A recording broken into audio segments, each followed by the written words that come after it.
So let's go ahead and throw it over to the guys on the stage there. Let's hear it for the crew on stage. We can do better than that. Come on, let's hear it for them. That's better.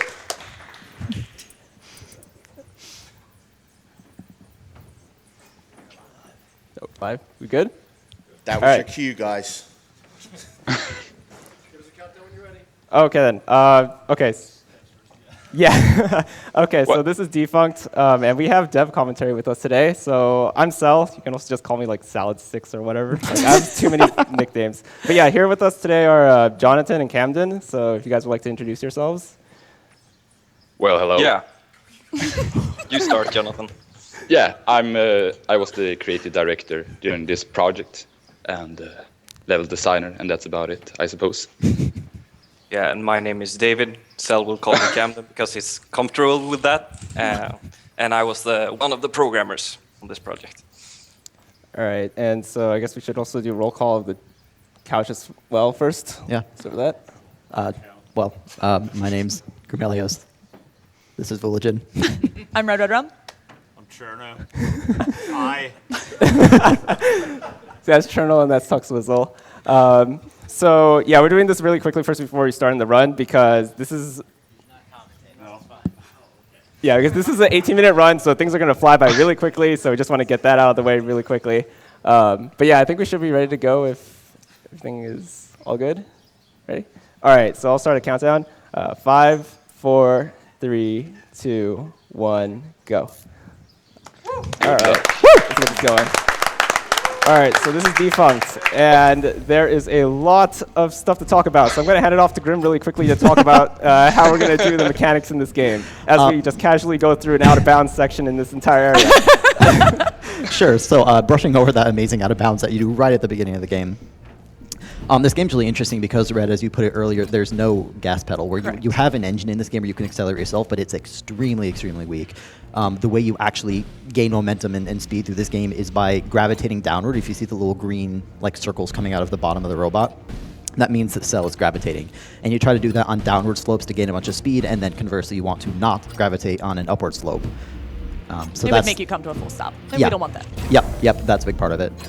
The other major piece, just in terms of general movement, is friction on the ground. So generally speaking, you'll see Cel spend as much of his time in the air as possible to keep his speed and avoid slowing down due to friction. Yep. Now, what you just saw there is me getting back inbounds using R to respawn. Now, checkpoints work kind of unusually in this game in that after you hit a specific wall, or in this case, we're going to see later, we'll perform a skip with it. When you press R, you respawn the nearest checkpoint, and checkpoints allow you to gain a burst of speed after you move off of them. So like as you see right there. And this allows us to get back inbounds whenever we're out of bounds, which is very useful, especially during this run. So as you saw there, we kind of just got flown outside of a trash chute. We kind of skipped the cutscene there, but the basics of this game is that we're this little robot who has a broken engine, hence why we'd use gravitation. And we're going to see later another mechanic. And what we're trying to do right now is basically get back onto the ship.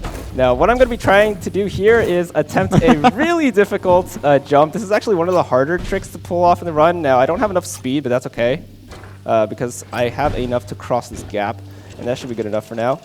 That sound you hear there is the broken engine, by the way, and it's just so slow. That's why we don't use it. So you're going to see me use another respawn right here in order to gain enough speed to go back up. Now, this is the any % route, so we're not going to be collecting any of the collectibles around here, so it's pretty much just routing straight from point A to point B.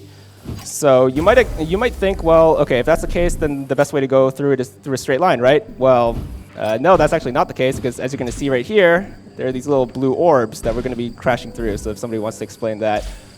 Yeah, these blue orbs are basically just speed boost, so we're going to go through and collect as many of them as possible just to maintain our speed. Yeah, not much more to it. They provide a small instantaneous speed boost, and so obviously the more you can hit, the faster you go. Yep, and hitting these speed boosts while you're in the air, it gives you way more speed than if you hit them on the ground. Right. The other piece is if you went in a straight line, I mean, given the placement of all these hills, you have to work around them. Now you might notice that there's a bit of lag. Every zone in the game has sort of like their specific loading points, and this ends up really dropping the amount of frames. And in certain parts, this can get pretty problematic. But for the most part, they're not that bad. But yeah, so John and Camden, how are you guys doing today? Am I gonna have to talk as fast as you guys? Nah, take your own leisure. So for this game, what was sort of like the inspiration behind it? I guess you guys said you made this at a game jam, I believe. Not quite. We did it as a school project in the beginning during 8 weeks. So we can call it a long game That jam. one's really tough. Oh, nice skip bar. Yeah, it was a 8-week game jam, if you could call it that. But the inspiration, I'm not sure how I came up with it. I just wanted to make a game about a robot that wasn't able to move forward by itself, and that was about it. So I pitched the idea to the team, and they thought that it was god awful. So we changed it a lot, and after that change, I think my inspirations were Sonic, of course, Journey, I believe, and Tiny Wings, the cell phone game. So it's quite a weird mix of a lot of things, but yeah, those were the ones in my mind at least. Nice. All right, perfect. So what we kind of just saw there is that there are these power cords throughout, and they are red, and when he hits them, they go blue, and it activates something. And in this case, you're supposed to go through and activate all of them to open that door, but Celestics is like, nah, I'm just going to hit this jump over it, and we're good. Yep, and that brings us up to Valley.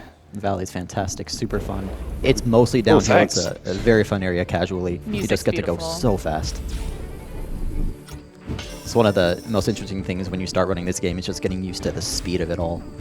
Oh yeah, I think this is the first time where we hit rails, right? So pretty cool stuff about rails. So one thing that you're gonna notice about rails is that they sort of take our current speed and they move us along it really quickly. Now there are some certain things to worry about when we're hitting rails is that we never want to hit it head on. Hitting rails head on ends up pretty much dropping our speed down to 0 in certain cases and can sometimes actually make us backfire, go backwards completely. So we want to hit it at a side. We're not sure why this is the case. Camden and Jonathan, you can sort of shed some light on this. I think we fixed it earlier in another patch, but... Oh, it's back. Yeah. I mostly just fake patch notes. No. I'm not quite sure where it happens. But we've had some problem with Rails overall. We were planning in the beginning to have like vines and stuff, which were eventually like pulled out of the games because they were too complicated to learn how to handle, and then we put on these zip lines instead. So coming up here is we've already seen a lot of these orbs that you hit for instantaneous speed boosts. We're about to get introduced to Enerjuice, or as we often call it, just Jesus Juice, which gives you which gives you a charge. You can see the white bar to the kind of top left of the robot, and that's going to give a more small boost. But pretty much for the rest of this run here, for the most part, you'll see Celestics working on trying to always keep some level of that charge so he can just keep his speed up. There's also these lakes that he's about to go through that are just full of that Jesus juice right there. So when he goes through it, it'll boost him through it and refill his supply. Very, very useful. All right, so you're also going to be noticing that I'm going to periodically sort of just like use energy juice in like short bursts. The reason why is that there's a maximum speed in this game. A runner by the name of Devil Squirrel actually looked into the game code and figured out that the maximum speed limit is 80. But before we talk about that, we might want to also explain the fact that we just did a wrong warp into the Junkyard right here. So we just completely skip about 15 seconds of the entire game just trying to abuse the save point. We're not really sure how this works. I think it has something to do about the fact that that save point is proximity based, if that's right. If one of the devs want to chime in. Yeah, exactly. This area, the Junkyard area, it has a different checkpoint code because it's most of the other areas are like straight, linear, so you just have to pass this point and get to the next checkpoint. But here we wanted to have these different zones, so that all of these checkpoints are actually proximity based. There we go. It's also interesting to note that our goal in this Junkyard area is to get through this trap door that opens up, and whereas, like Red mentioned earlier, in the woods you're able to do a skip over a door, in this area we haven't found a way yet to skip through the trapdoor, so we have to actually go around and activate all these power cells. Yeah, so you're going to see another respawn, sort of like a shortcut. The instant I see that sort of spawn happen, I can immediately just press R to respawn at it, just because of the fact that the area where that checkpoint is activated is right outside that hill. And so we're going to grab these two right here, and hopefully we hear the ding, or otherwise I missed one. All right, there we go. That movement, by the way, not as easy as it looks, as those are some very precise turns. Yep. Now we take this railing right here because it gives us a speed boost. Nice. And then now we're done with the junkyard. There it is. Nice. Do we have any more questions for our devs, guys? There's one major question for the devs, which might be good to talk about here, which is this is such a fantastic speed game. We're wondering whether speedrunning was a primary motivation for you in designing this thing. Well, I mean, most of us in the dev team are huge fans of speedrunning. So I know that Jonathan and our other level designer, Robert, kept speedrunning in mind a lot when developing the levels, and keeping flow is much of a key aesthetic of this game, trying to always keep the flow, which is something that goes quite hand in hand with speedrunning as a whole. Yeah, there were, what was I supposed to say? Exactly. We always wanted the levels to be able to go as fast as you wanted, even though it was very hard. But at times, with the skips like the Oasis skip and the 4 skip that you have seen, we always prioritized the speedrun, you could say, so that you always are able to, skip things. Even though, as a designer, you really have an urge to like force your players to experience the game as it should be. But I'm glad we always stuck to the principle of letting people do funky stuff when it comes to speedrun. All right, so I don't think we actually mentioned anything about magnetize. Yeah, I was right? just going to chime in with that. So we've talked about gravitize, which is how you gain your speed by pulling yourself down to earth. Magnetize is the other one, and that's you'll see that what he just did through the tunnels when he was on the ceiling and upside down, and kind of that blue waves come out around the base of the robot. And basically that allows him to stick to the walls and the ceilings to get things that are up there. But another mechanic that we kind of use it for in the speedruns is to stick to hills so that we don't grab air off of them, and then we can just quick gravitize with no risk of flying straight off of them. All right, now don't blink because this next one's going to be a pretty big skip. It's a very accurate kind of angle. You have to hit that bounce pad off and then a double jump, and you have to have full Jesus juice. Beautiful. And we cleared it. All right, beautiful. There we go. That was really good. Nice job. That's called the Oasis skip, Yes. similar to the wood skip. Yep, so when we first figured this out, I think when we communicated to you guys, the devs, I think you guys also sort of went bonkers too. Yeah, It was a pretty big, significant it's really chunk of time to save. it's really We cool. actually had another Oasis skip, which is much slower, that we discovered ourselves and left in. But It's yeah, kinda- I think that skip was one of the first that you guys found that we didn't know about already. But you really do get a sort of masochistic joy from watching you guys really ruining everything I've been building for this time. But yeah, This area is like That really was slow casually. It's so hard to maximize your speed because it's pretty flat. There's a couple of hills, and to go through this at the speed that he's going at, it's not something that comes naturally. You really have to kind of time everything perfectly. Yep, if you wanted to try a challenging IL, this level would be it. You ready, Cell? This is where you're gonna fall. this is it. Don't choke. No choking. Let's do this chasm skip as cleanly as possible. Okay, so I'm going to try to make sure I'm jumping so I don't lose as much speed, and then simply just go off the ramp and take a double jump. Nice. That's a pretty big skip. How much does that save? Maybe like 2 minutes? Yeah, it saves about 1.5 minutes. So normally you're supposed to fall down there because apparently when you're running down, the devs never thought about you jumping to make sure you didn't lose your speed. So, and that forces you to go around to the right and take a checkpoint. Now, once you get stuck down there, you can't get back out unless you actually perform the chasm skip correctly. So if you're stuck down there, well, too bad. You have to go uphill in order to get back up and get another set of energy juice just to be able to, get past that gap. All right. Yeah, I can say we did actually know about that skip. Oh.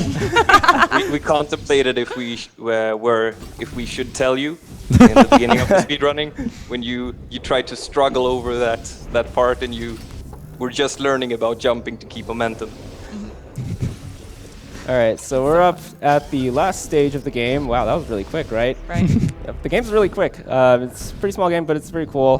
Focusing a lot on sort of passive movement as opposed to just making sure that you move your character directly. So very interesting mechanics. Now this last part here, since we're just basically walking around in this blue energy fuel, all I'm just going to be basically doing is either just using Magnetize or Gravitate. It doesn't really matter. I can just keep holding down my left shift button in order to pretty much just boost my way through here. In this next area, we always like to have the swag points. We have to do a trick at the end of it, but unfortunately, as far as going really fast goes, we're going to make our little friend here bonk the ground while doing a 360 in the air. I'm sorry. Time will be coming up shortly when he hits the rail at the end. Yep.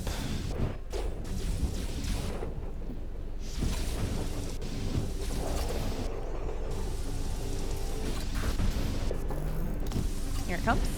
All right, And- so, and time. All right. Nice.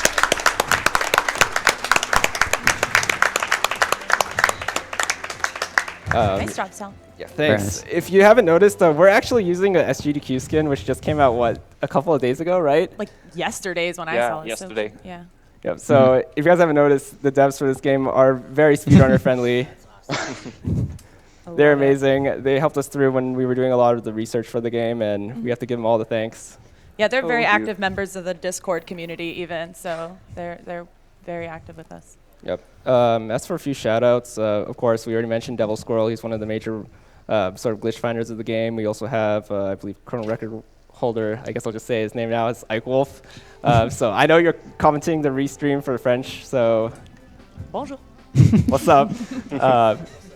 And who else we have? Just name them all out. Swedish cheese. So many Swedish Cheese, people. of course, the Yeah. original person who started running the game, as well. We Hydra. have Hydra, Terra, Terra, yeah. Perkism, So and many PKG Wildfire. Yeah, Yeah. but of course, thank you guys so much for making this game. It was really fun. You're welcome. Thank you for running. Yeah, It's always nice to see. It's really cool. We're hoping to see that in your next game, right? of course. You even have to ask.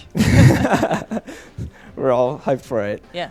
I don't know if I should say this, but very small shout out to Soda Poppin', because if it weren't for him showing this game off on one Saturday, I would have never picked this game up, and that would have probably made it so that Red Rum and Grimelius would have never started running it either. So, yeah, you'll be surprised. There's a lot of games out there, and we just need one little person to sort of like showcase it to the world, and boom. A hidden Hidden gem, gem. indeed. Yeah. Yep, and happy to show it to all of you guys watching out there. So thank you guys for watching. Hope you guys check it out, and yeah, there you go.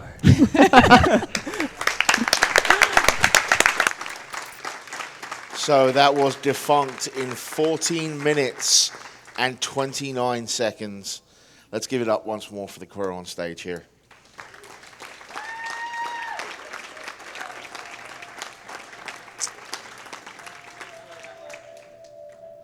So let's going to power through some more donations here. Now, for this first one, audience, I'm going to need your assistance, okay? So, from Oysterman, $50, who says, well, I've been an avid viewer of the uploads of YouTube. I've never been able to catch this event live. Since I've finally gotten time on my hands along with a little money on the side, I might as well make a donation.